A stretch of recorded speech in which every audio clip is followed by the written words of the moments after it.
Stay tuned to Kids Corner and set free from all tensions and worries.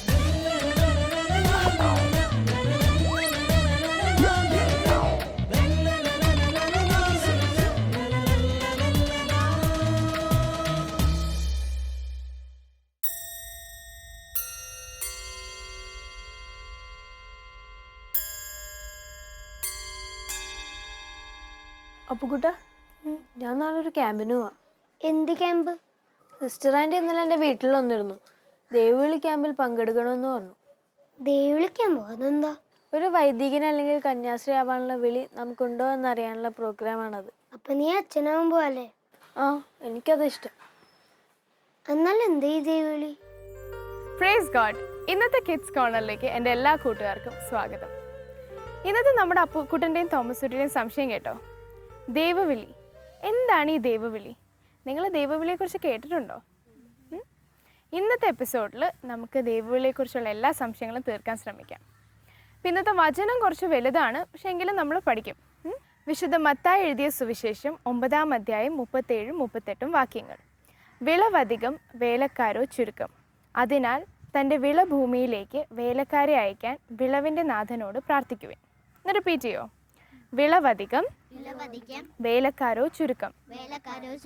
അതിനാൽ തൻ്റെ വിളഭൂമിയിലേക്ക് വേലക്കാരെ അയക്കാൻ വിളവിൻ്റെ നാഥനോട് പ്രാർത്ഥിക്കുവിൻ. ഇനി സുകൃത ജപം. ഈശോയെ, ഞങ്ങളുടെ ദൈവവിളി തിരിച്ചറിയാൻ ഞങ്ങളെ സഹായിക്കണമേ. ഈശോയെ, ഞങ്ങളുടെ ദൈവവിളി തിരിച്ചറിയാൻ ഞങ്ങളെ സഹായിക്കണമേ. ഓക്കെ, അപ്പൊ ഇനി നമുക്ക് അങ്കിളുടെ അടുത്തേക്ക് പോവാം. അങ്കളെ, എന്താണ് ദൈവവിളി? കൊള്ളാം, നല്ല ചോദ്യം മോനെ. ദൈവം നമുക്ക് ഓരോരുത്തരെയും കുറിച്ച് ദൈവത്തിൻ്റെ വലിയ പദ്ധതിയുണ്ട്. നമ്മളെല്ലാവരും ഈ ലോകത്തിൽ ജീവിച്ച് ദൈവത്തോടൊപ്പം നിത്യസൗഭാഗ്യത്തിൽ ഒന്നായി തീരുക എന്നുള്ളതാണ് ദൈവത്തിന് നമ്മളെക്കുറിച്ചുള്ള പദ്ധതി. അതിന് ദൈവം നമ്മൾക്കായിട്ട് പല വഴികൾ നമുക്ക് കാണിച്ചു തന്നിട്ടുണ്ട്. നമുക്ക് ഏതാണോ നമ്മളെക്കുറിച്ചുള്ള ദൈവത്തിൻ്റെ പദ്ധതി എന്താണോ അത് കണ്ടെത്തുക എന്നുള്ളതാണ് നമ്മുടെ ദൈവവിളി. ഉദാഹരണത്തിന് ചിലപ്പോൾ ഒരു സമർപ്പിത ജീവിതമാകാം, അല്ലെങ്കിൽ കുടുംബജീവിതമാകാം. അങ്ങനെ ഏത് ജീവിതം വഴിയാണ് നമുക്ക് ഏറ്റവും എളുപ്പം ദൈവം ആഗ്രഹിക്കുന്ന വഴികളിലൂടെ ദൈവസന്നിധിയിൽ എത്താൻ സാധിക്കുക എന്നുള്ളത് നമ്മൾ കണ്ടെത്തണം. ദൈവം നമ്മളെ ഓരോരുത്തരെയും സൃഷ്ടിച്ചിരിക്കുന്നത് അവിടുത്തെ പദ്ധതിയിലാണ്, അല്ലേ? നമുക്ക് ആരുടെ ചായയാണുള്ളത്?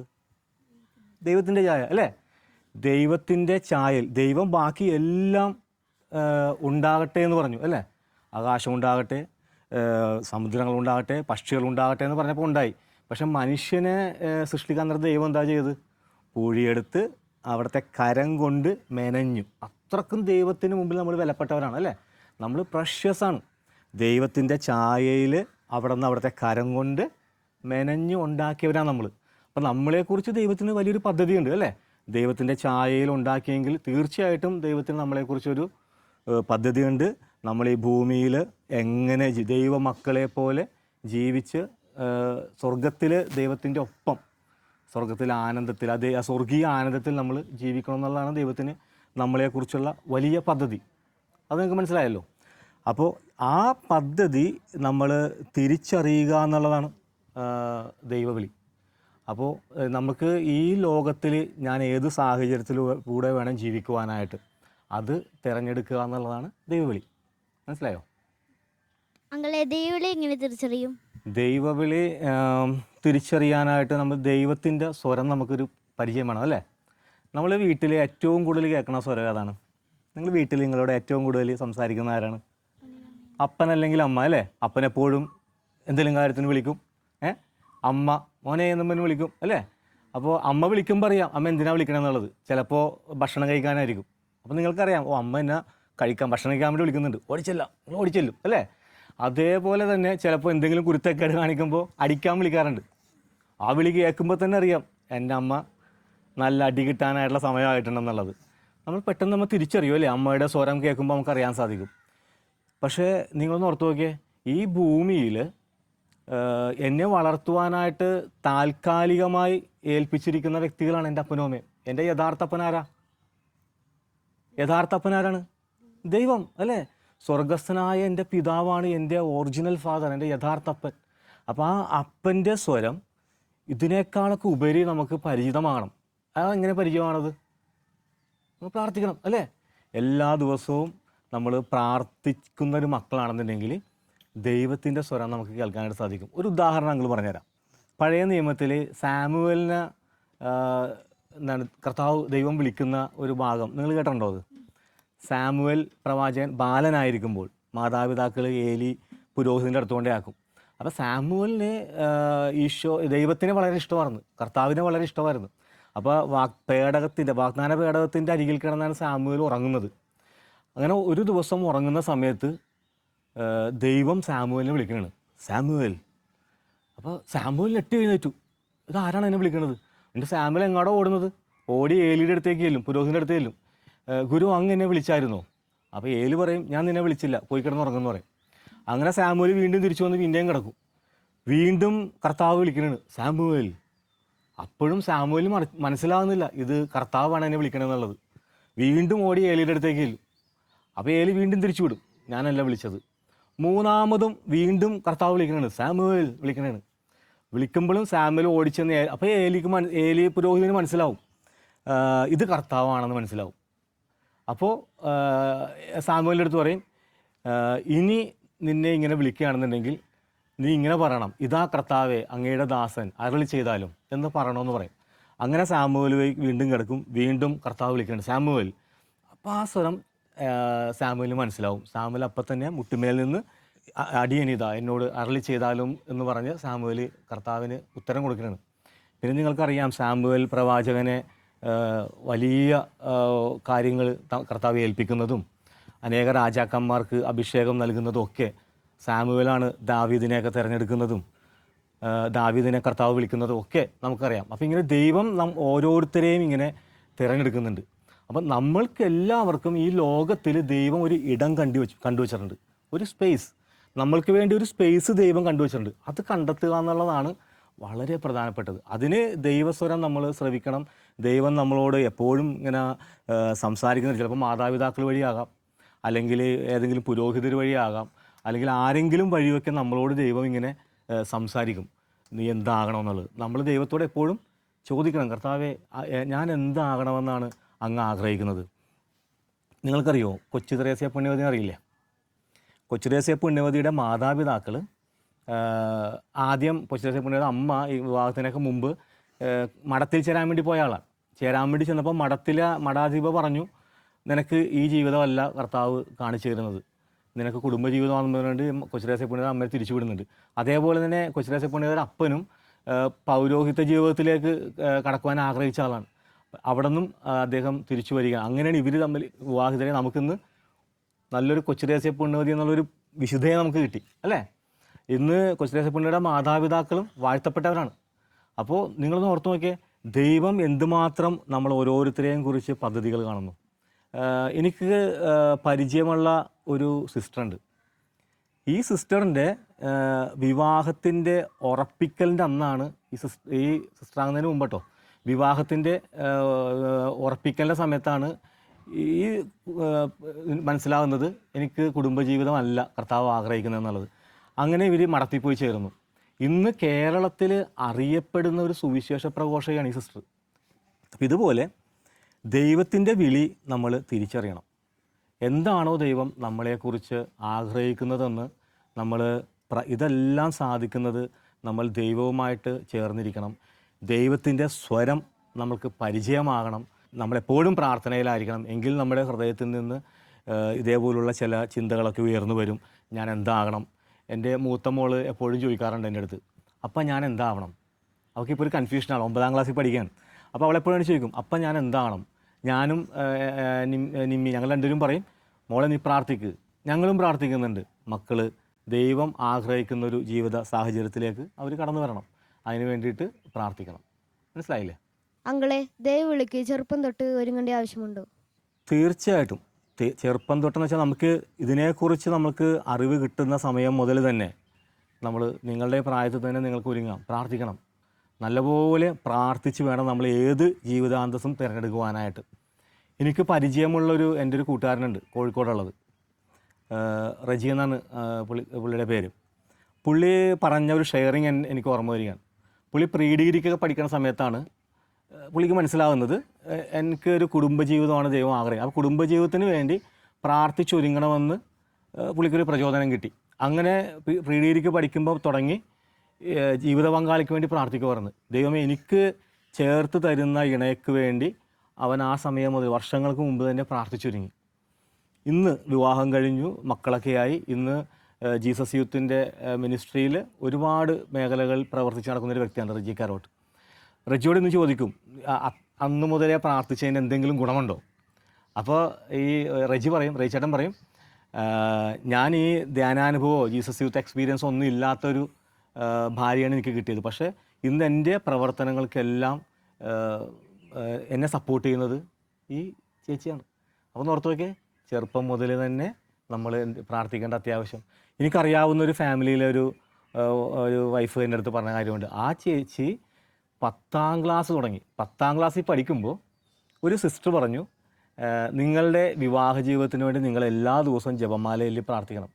അങ്ങനെ ആ ചേച്ചി എൻ്റെ അടുത്ത് പറഞ്ഞാൽ ഓർക്കുന്നുണ്ട്, ഞാൻ അന്ന് മുതൽ 10ാം ക്ലാസ് തുടങ്ങി ഞാൻ വിവാഹം കഴിക്കാൻ പോകുന്ന ചെറുക്കിന് വേണ്ടിയിട്ട് ആ ചേച്ചി എപ്പോഴും ജപമാലയിലുമായിരുന്നു. 10ാം ക്ലാസ് തുടങ്ങി.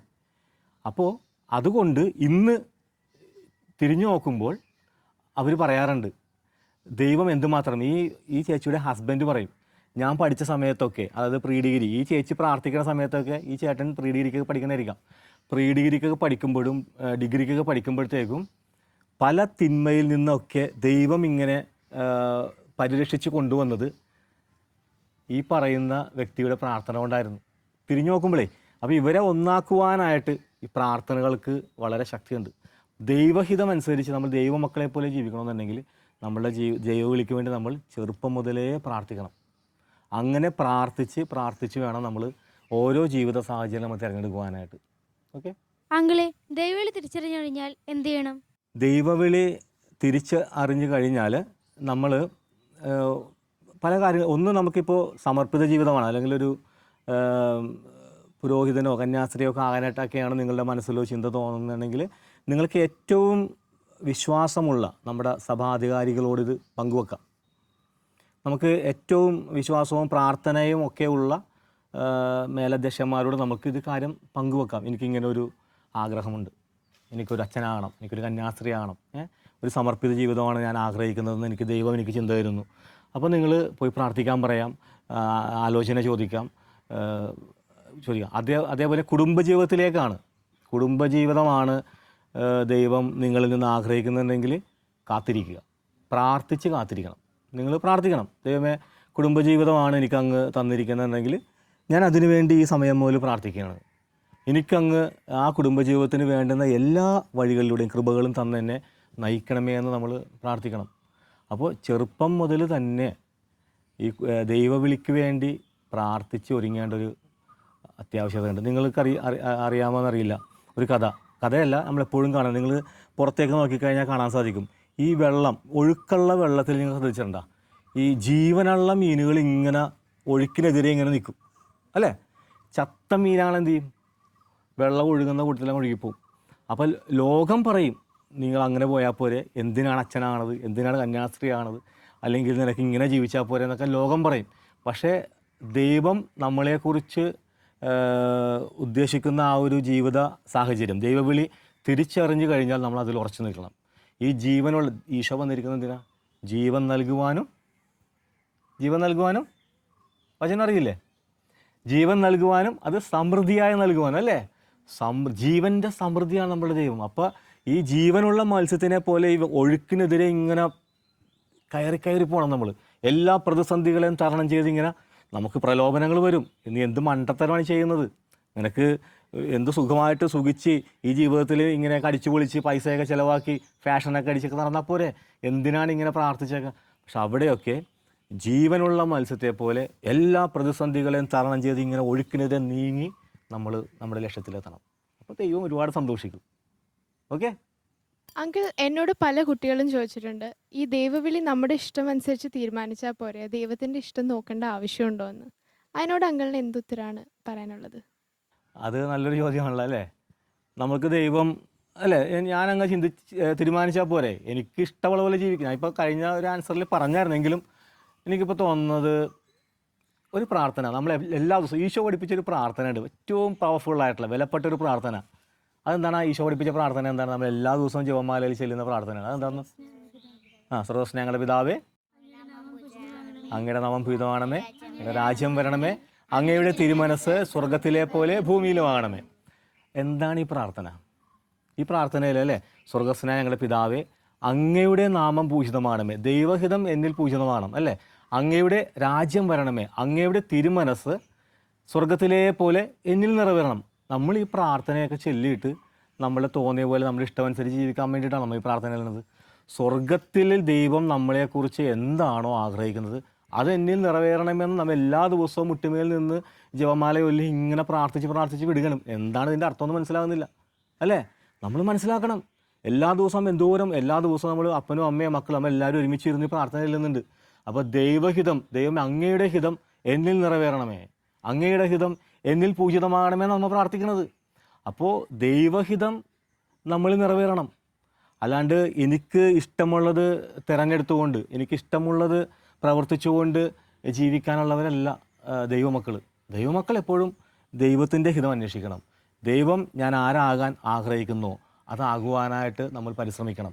നിങ്ങൾ ഓർത്തുവൊക്കെ ഇങ്ങനെ കുഞ്ഞുങ്ങളൊക്കെ എല്ലാ കുടുംബങ്ങളിലും എല്ലാവരും ദൈവം എന്താണ് എന്നിൽ നിന്ന് ആഗ്രഹിക്കുന്നത് അതനുസരിച്ച് പ്രാർത്ഥിച്ച് ദൈവത്തിൻ്റെ വചനമൊക്കെ പ്രമാണമാക്കി ജീവിച്ചു കഴിഞ്ഞാൽ സ്വർഗമല്ലേ നമ്മുടെ വീട് അല്ലേ? സ്വർഗമാവും. അപ്പോൾ നമുക്ക് അങ്ങനെ പ്രാർത്ഥിച്ച് വളർന്ന് വിശുദ്ധയും വിശുദ്ധിയൊക്കെയുള്ള മക്കളായിട്ട് നമുക്ക് ജീവിക്കാം. ഓക്കെ. അപ്പോൾ ഇനി നമുക്ക് അമ്മാമ്മയുടെ അടുത്തേക്ക് പോകാം. അമ്മാമ്മയ്ക്ക് ഇന്ന് ഏത് വിശുദ്ധനെ കുറിച്ചാണ് പറയാനുള്ളതെന്ന് കേൾക്കാം. അപ്പോൾ ഇന്നത്തെ വചനം വിശുദ്ധ മത്തായി എഴുതിയ സുവിശേഷം 9-ാം അധ്യായം 37-38 വാക്യങ്ങൾ. വിളവധികം വേലക്കാരോ ചുരുക്കം. അതിനാൽ തന്റെ വിളഭൂമിയിലേക്ക് വേലക്കാരെ അയക്കുവാൻ വിളവിന്റെ നാഥനോട് പ്രാർത്ഥിക്കുവിൻ. ഇനി സുകൃത ജപം. ഈശോയെ, ഞങ്ങളുടെ ദൈവവിളി തിരിച്ചറിയുവാൻ ഞങ്ങളെ സഹായിക്കണമേ.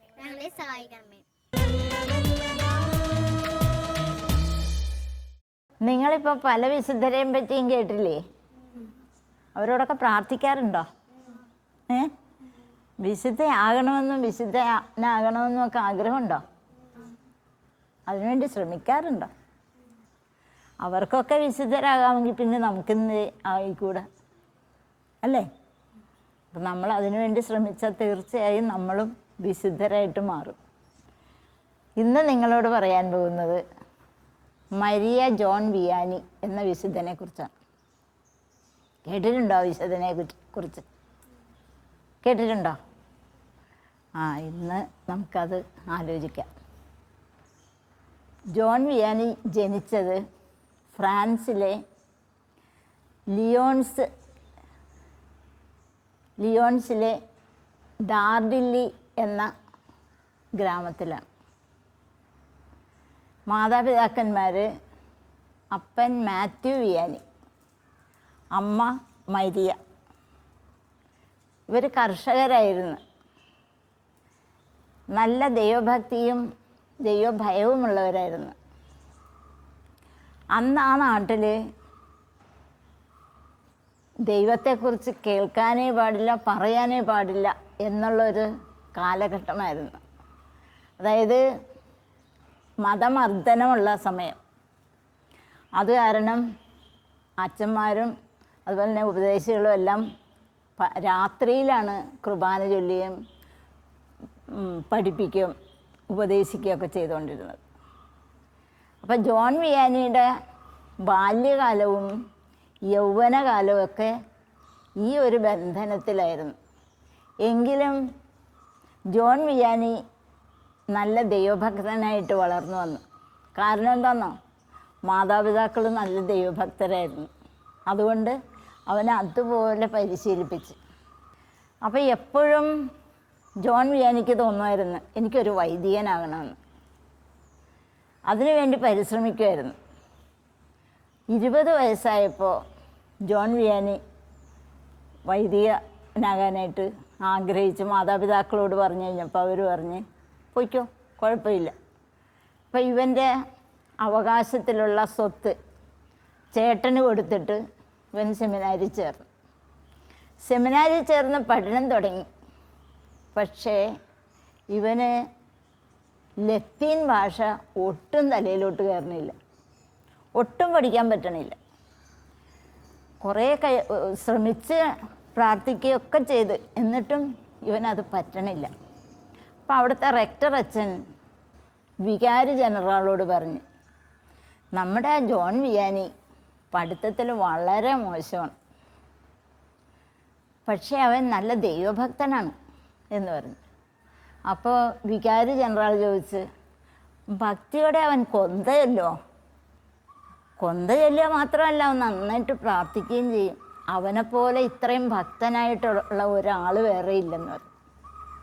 അപ്പോൾ വികാരി ജനറൽ പറഞ്ഞു, എന്നാൽ ഞാനവന് പട്ടം കൊടുക്കും. ഈ പട്ടം കൊടുക്കുമെന്ന് പറഞ്ഞ ഉടനെ തന്നെ ഇവൻ വളരെ സന്തോഷിച്ച്. അപ്പം ഇവന് പഠിക്കാൻ പറ്റാത്ത ഈ പ്രയാസത്തിൽ ഇവൻ എന്താ ചെയ്യണമെന്നാ, രാത്രി ആരാധനയ്ക്ക് പോയിരിക്കും, പള്ളിയിൽ പോയിരുന്ന് കമന്ന് കിടന്നുകൊണ്ട് കരഞ്ഞ് പ്രാർത്ഥിക്കും. പ്രാർത്ഥന കൊണ്ടാണ് അവന് ഈ റെക്ടർ അച്ഛൻ ഇങ്ങനെ പറഞ്ഞെങ്കിലും വികാരി ജനറൽ പട്ടം കൊടുക്കാൻ കാരണം. നിങ്ങൾക്ക് പഠിക്കാൻ ബുദ്ധിമുട്ടായിരിക്കുമ്പോൾ ഇങ്ങനെ പ്രാർത്ഥിക്കാറുണ്ടോ? അങ്ങനെ പ്രാർത്ഥിക്കണം. പ്രാർത്ഥിച്ച് കഴിയുമ്പോൾ ആ ബുദ്ധിമുട്ട് കർത്താവ് ഏറ്റെടുക്കും കേട്ടോ. അങ്ങനെ ഇവൻ വൈദികനായിട്ട് കുറച്ച് നാൾ കഴിഞ്ഞപ്പോൾ ആഴ്സെന്ന് പറഞ്ഞൊരു രാജ്യം, അവിടുത്തെ വികാരിയായിട്ട് ചാർജ് എടുത്തു. അവിടുത്തെ ജനങ്ങൾ എങ്ങനെയുള്ളവരാണെന്നോ, ഒട്ടും ദൈവവിശ്വാസം ഇല്ല, ഒട്ടും പ്രാർത്ഥിക്കില്ല. അവർ ലോക സുഖങ്ങൾ തേടി പാപത്തിൻ്റെ അടിമത്വത്തിൽ കഴിയുന്നവരായിരുന്നു. അവിടെ ചെന്ന് ഈ ജോൺ വിയാനി അച്ഛൻ ഒത്തിരി പ്രാർത്ഥിക്കുകയും അവർക്ക് വേണ്ടി പ്രവർത്തിക്കുകയൊക്കെ ചെയ്തു. അപ്പോൾ അവർ മാനസാന്തരപ്പെടാൻ തുടങ്ങി. അവരുടെ സ്വഭാവം മനസ്സിലാക്കിക്കൊണ്ട്, ഇപ്പം മദ്യപാനിയാണെങ്കിൽ അച്ഛൻ എന്ത് ചെയ്യുമെന്നാ, അയാളുടെ കൂടെ അങ്ങോട്ട് കൂടും. മദ്യ ഷാപ്പിലോട്ടാണെങ്കിലും അങ്ങോട്ട് കയറി ചെല്ലും. എന്നിട്ട് ഇയാളുമായിട്ട് വർത്തമാനം പറഞ്ഞ്, അയാളുമായിട്ട് തമാശയൊക്കെ പറഞ്ഞ് അയാളുടെ ഉറ്റ സുഹൃത്തായിട്ട് മാറും. അങ്ങനെയാണ് അയാൾക്കപ്പം മാനസാന്തരമായി.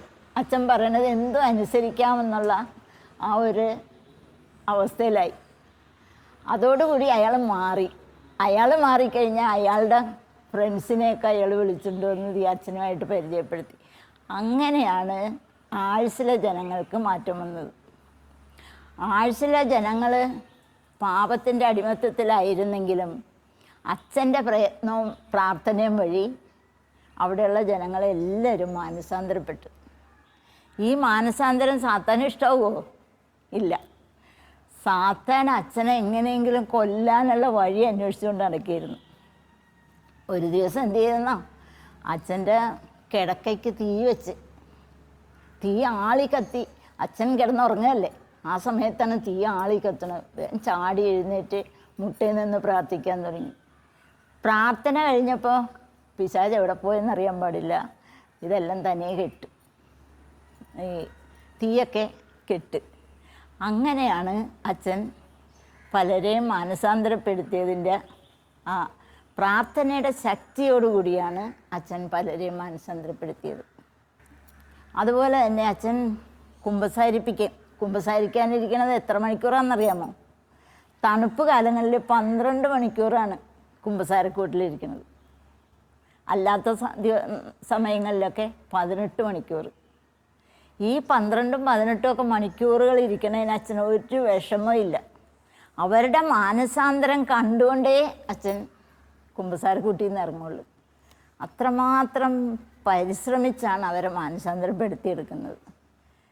പിന്നെ അതുപോലെ തന്നെ അച്ഛൻ 20 വർഷം കൊണ്ട് 20 ലക്ഷം പേരെയാണ് മാനസാന്തരത്തിലേക്ക് നയിച്ചത്.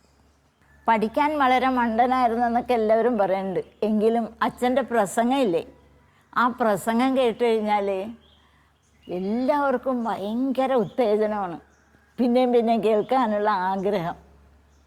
അച്ഛൻ എപ്പോഴും വളരെ സരസമായിട്ട് മറ്റുള്ളവരെ ചിരിപ്പിച്ചുകൊണ്ടേ സംസാരിക്കുള്ളായിരുന്നു. അതുപോലെ തന്നെ അതിൻ്റെ അകത്തുള്ള കാമ്പായിട്ടുള്ള കാര്യങ്ങളെ പറയുള്ളൂ. അപ്പോൾ ആളുകളുടെ മനസ്സിലേക്ക് അങ്ങോട്ട് തറഞ്ഞു കയറും. പിന്നൊരു കാര്യം ഉള്ളത്, അച്ഛൻ ഞായറാഴ്ച പ്രസംഗത്തിന് കയറും. ഞായറാഴ്ച പ്രസംഗത്തിന് കയറിക്കഴിഞ്ഞാൽ ദൈവസ്നേഹത്തെപ്പറ്റി അങ്ങോട്ട് പറയാൻ തുടങ്ങും. ദൈവസ്നേഹത്തിൻ്റെ കാര്യം കൊണ്ട് പറഞ്ഞു തുടങ്ങി കുറച്ചു നേരം കഴിയുമ്പോൾ അച്ഛൻ അങ്ങോട്ട് കരയാൻ തുടങ്ങും. ഈ കരച്ചിൽ കാണുമ്പോൾ ജനങ്ങളും കരയും. പിറ്റേ ആഴ്ചയിലും അത് തന്നെ സംഭവം. ഇങ്ങനെയാണ് കൂടുതൽ മാനസാന്തരം അവിടെ ഉണ്ടായിട്ടുള്ളത്. അച്ഛൻ്റെ ഈ പ്രസംഗവും ഈ പരിത്യാഗവും ഈ സ്നേഹപ്രകടനങ്ങളും ആ രാജ്യത്തെ ജനങ്ങളെ മാറ്റിമറിച്ചതുണ്ടാവും. അപ്പോൾ ഒരച്ഛൻ വിചാരിച്ചപ്പോൾ ഇത്രയൊക്കെ സംഭവിച്ചെങ്കിൽ അത് അച്ഛൻ്റെ പ്രാർത്ഥനയുടെ ശക്തിയല്ലേ. നമുക്കും പ്രാർത്ഥനയുടെ ശക്തി കൊണ്ട് എന്തെല്ലാം നേടിയെടുക്കാം ഇല്ലേ? അതുപോലെ തന്നെ അച്ഛൻ ഭക്ഷണം കഴിക്കണത് എന്താണെന്നോ? ഉരുളൻകിഴങ്ങ് പുഴുങ്ങിയതും പച്ചവെള്ളവും. അതാണ് അച്ഛൻ്റെ ഭക്ഷണം. എല്ലാ ദിവസവും ഈ ഉരുളൻകിഴങ്ങും പച്ചവെള്ളവും. പ്രാർത്ഥനയ്ക്ക് ഒരുപാട് സമയം ചിലവഴിക്കും. കിട്ടുന്ന സമയം മുഴുവനും ഞാൻ പറഞ്ഞില്ലേ, ഈ 12 മണിക്കൂറും 18 മണിക്കൂറും ഒക്കെ കുമ്പസാരക്കൂട്ടിലിരിക്കുമെന്ന് പറഞ്ഞില്ലേ, അതുപോലെ തന്നെയാണ് അച്ഛൻ്റെ ജീവിതം മുഴുവനും പ്രാർത്ഥനയുടെ ഒരു അനുഭവത്തിലായിരുന്നു. 73-ാമത്തെ വയസ്സിലാണ് അച്ഛൻ മരിച്ചത്. മരിച്ച ഉടനെ സ്വർഗത്തിലേക്കാണ് പോയത്.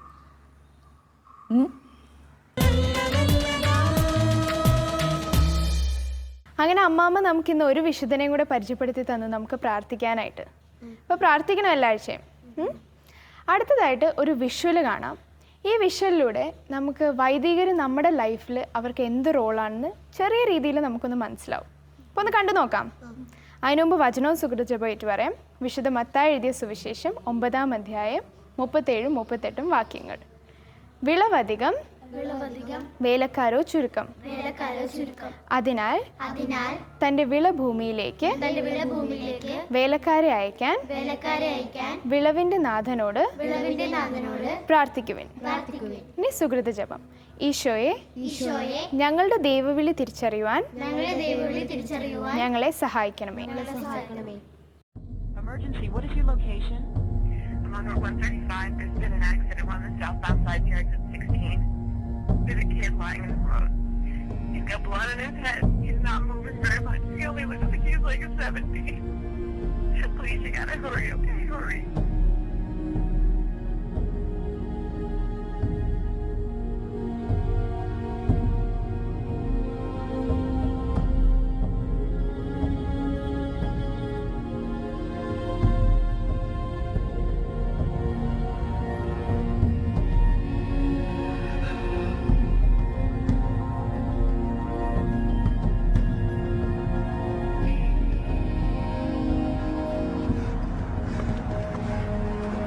Matthew. Is he Catholic? Yes. Hi, Matthew.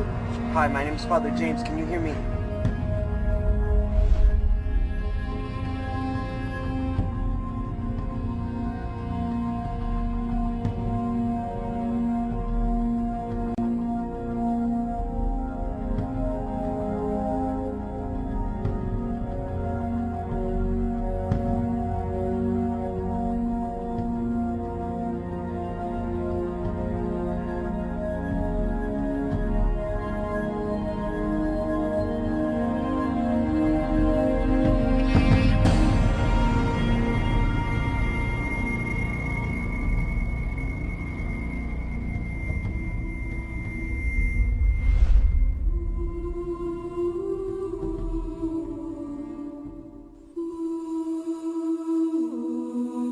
It's the priest who brings the soul home to God. May the blessing of Almighty God, the Father, and the Son, and the Holy Spirit come upon you and remain with you forever. Amen. Matthew, your sins are forgiven and healed.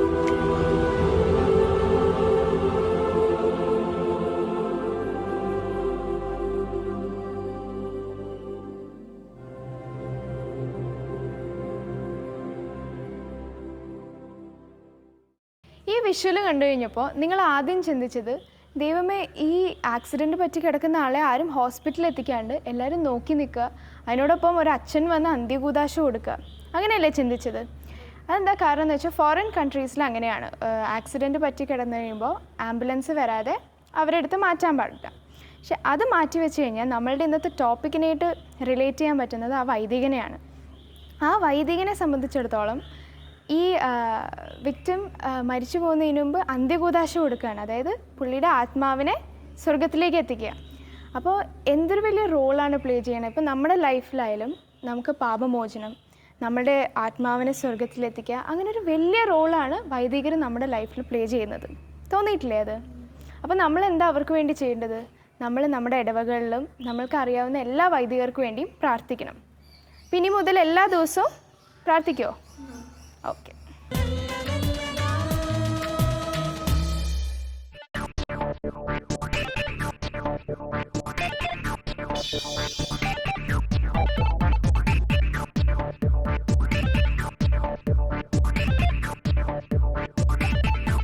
ഇപ്പോൾ വിഷ്വലിൽ കണ്ട കാര്യം നിങ്ങളുടെയൊക്കെ വീടുകളിൽ സംഭവിക്കാറുണ്ടോ? നിങ്ങൾ സ്കൂളിൽ പഠിപ്പിച്ചിട്ടില്ലേ ഈ plastic കൂട്ടിയിട്ട് കത്തിച്ചിട്ട് അതിൻ്റെ പുക ശ്വസിക്കുന്നത് നമ്മളുടെ ശരീരത്തിന് നല്ലതല്ലാന്ന്? നമ്മൾക്ക് മാത്രമല്ല, നമ്മുടെ അയൽക്കാർക്കും അതിൻ്റെ ചുറ്റും നടക്കുന്നവർക്കും എല്ലാവർക്കും അത് ബുദ്ധിമുട്ടാണ്, ഇല്ലേ? ഈ ഗവൺമെൻറ് ടി വിയിലൂടെ മറ്റ് പല രീതിയിലും നമ്മളെ അറിയിക്കുന്നുണ്ട് പ്ലാസ്റ്റിക് യൂസ് ചെയ്യൽ കുറയ്ക്കണം എന്ന്. പക്ഷേ എങ്കിലും നമ്മൾ എളുപ്പ വഴി ഉപയോഗിച്ച് അത് ഉപയോഗിച്ച് കഴിഞ്ഞാൽ അത് കത്തിച്ച് കളയും, ഇല്ലേ? അപ്പോൾ ഇനി മുതൽ നിങ്ങളുടെ വീടുകളിൽ നിങ്ങളുടെ അമ്മമാരോ വീട്ടിൽ നിൽക്കുന്ന ചേച്ചിമാരോ ഇത് കത്തിക്കുന്നത് കാണുമ്പോൾ തന്നെ പോയി പറയണം. എന്തെന്നാ പറയുക? കത്തിക്കരുത്, നമ്മളുടെ ദൈവം ഇവിടെ നമ്മൾക്ക് വേണ്ടി ഒരു നല്ലൊരു ഭൂമി ക്രിയേറ്റ് ചെയ്തിട്ടുണ്ട്. അപ്പോൾ അത് നമ്മൾ ഈ പ്ലാസ്റ്റിക്കൊക്കെ കത്തിച്ച് അത് ചീത്താക്കരുത്, നമ്മളുടെ സ്വന്തം ശരീരത്തെ നമ്മൾ നശിപ്പിക്കരുത്. പിന്നെ ചെയ്യുമോ അത്? ഓക്കെ. അപ്പോൾ ഇനി നമുക്ക് വചനം ഒന്നും കൂടെ ഏറ്റു പറഞ്ഞിട്ട് എപ്പിസോഡ് അവസാനിപ്പിക്കാം. വിശുദ്ധ മത്തായി എഴുതിയ സുവിശേഷം 9-ാം അധ്യായം 37-38 വാക്യങ്ങൾ. വിളവധികം, വേലക്കാരോ ചുരുക്കം. അതിനാൽ തൻ്റെ വിളഭൂമിയിലേക്ക് വേലക്കാരെ അയക്കാൻ വിളവിൻ്റെ നാഥനോട് പ്രാർത്ഥിക്കുവിൻ. ഇനി സുകൃത ജപം. ഈശോയെ, ഞങ്ങളുടെ ദൈവവിളി തിരിച്ചറിയുവാൻ ഞങ്ങളെ സഹായിക്കണമേ. ഓക്കെ. അപ്പോൾ ഇനി അടുത്ത ആഴ്ച കാണാം. അതുവരെ ബൈ.